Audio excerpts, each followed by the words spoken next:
Let's be real, we're all looking for that secret to healthy, happy skin. But most of the time, it feels like our skin just has a mind of its own, right? So in this explainer, we're going to decode what your skin is actually trying to tell you. And we'll do it by focusing on the one thing that's at the heart of pretty much all of our biggest skin concerns. So yeah, whether you're constantly battling a shiny T-zone, dealing with those annoying flaky patches, or you just can't seem to shake persistent breakouts, the answer, believe it or not, often comes down to one single, really misunderstood substance. Let's get into it. Okay, so meet the main character of our story today, sebum.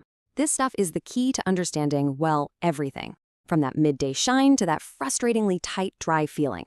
Once you get what it is and how it works, you can finally start working with your skin instead of fighting against it. So what is sebum exactly? Well, scientifically speaking, it's this complex mix of fats and oils, lipids, that are made by these tiny little glands in your skin. Its number one job is to create a waterproof film. You'll see the word hydrophobic. That just means water repelling. Think of it like a shield that locks moisture in and protects you from everything on the outside. A really great way to think about it is like your skin's own personal maintenance crew. When that crew is perfectly staffed, everything is great. Your skin is hydrated, it's protected, it's happy. But if you have too many workers on the job, too much sebum, things get clogged up fast. And if you have too few, the whole system can just break down. And this right here is the central problem. Sebum can be both a hero and, well, a bit of a villain. The real secret to healthy skin is all about finding that perfect sweet spot between too much and too little. So let's take a peek at what this natural oil is actually made of. The biggest players are triglycerides and wax esters, plus this really unique compound called squalene. Now, this specific recipe is exactly what gives sebum its amazing protective powers. But it's also the reason things can go so wrong when our internal production line gets a little overzealous. Which brings us to the two extremes. On one side, you've got hypersecretion, which is just a fancy way of saying way too much oil. This is what leads to that classic oily shine, clogged pores, and yep, acne. Then on the other side, you've got hyposecretion, or not enough oil. This is what causes a compromised skin barrier, leaving your skin feeling dry, irritated, and just vulnerable. And look, this is not a small problem we're talking about. An estimated 9.4% of people on the entire planet have acne. That makes it the 8th most common disease worldwide. And at its core, it's a direct result of our friend sebum getting out of balance. So, the big question is, how do you figure out where you fall on this spectrum? Well, that brings us to figuring out your own skin type. And don't worry, we've got a super simple DIY guide to help you do just that. Okay, so dermatologists usually talk about 5 main types. You've got oily, which is all about excess sebum, dry, which doesn't produce enough, combination, which is, a mix of both, normal, which is nicely balanced, and sensitive, which is defined by how easily it reacts to things. You probably already have a hunch which one you are. But hey, to be absolutely sure, you can try what's called the watch and wait method. It's so easy. First, just wash your face with a gentle cleanser and pat it dry. Then, and this is the important part, just wait. Don't put any products on for about 30 minutes. After that time is up, go look in the mirror. The way your skin looks and feels will tell you everything you need to know. Shiny all over? Oily. Tight and flaky? Dry.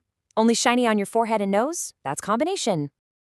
All right, so once you know your skin type, it is time to build your toolkit. And we're going to start with this really powerful category of ingredients that dermatologists have started calling acnaceuticals. So what are acnaceuticals? Well, the term was basically created to describe these over-the-counter, non-prescription ingredients that are scientifically proven to be effective against the root causes of acne. We're talking excess sebum, inflammation, clogged pores, the whole shebang. Just think of them as specialized, targeted tools for your specific skin needs. So here's a quick look at that toolkit, broken down by what these ingredients actually do. If you're trying to reduce sebum, you're looking for things like niacinamide or zinc. For exfoliation, which has the technical name keratolytic, you've got heavy hitters like retinol and salicylic acid. And if you need to repair that all-important skin barrier, you've got classics like hyaluronic acid and ceramics. Now for the best part, putting it all together. We're going to use a really simple framework to connect your specific skin type to the exact right tools from your new skincare toolkit. Whoa, Okay, I know this might look a little complicated, but stick with me because it's actually a super simple flowchart that dermatologists developed to take all the guesswork out of building a routine. It's basically a decision tree that's going to logically connect your skin's profile to the exact ingredients it's asking for. Step 1 is the absolute most important. You have to identify your skin's phenotype. That's just a scientific term for your main skin characteristic. So just ask yourself, is my skin mostly oily or is it mostly dry and sensitive? That's your starting point. That's it.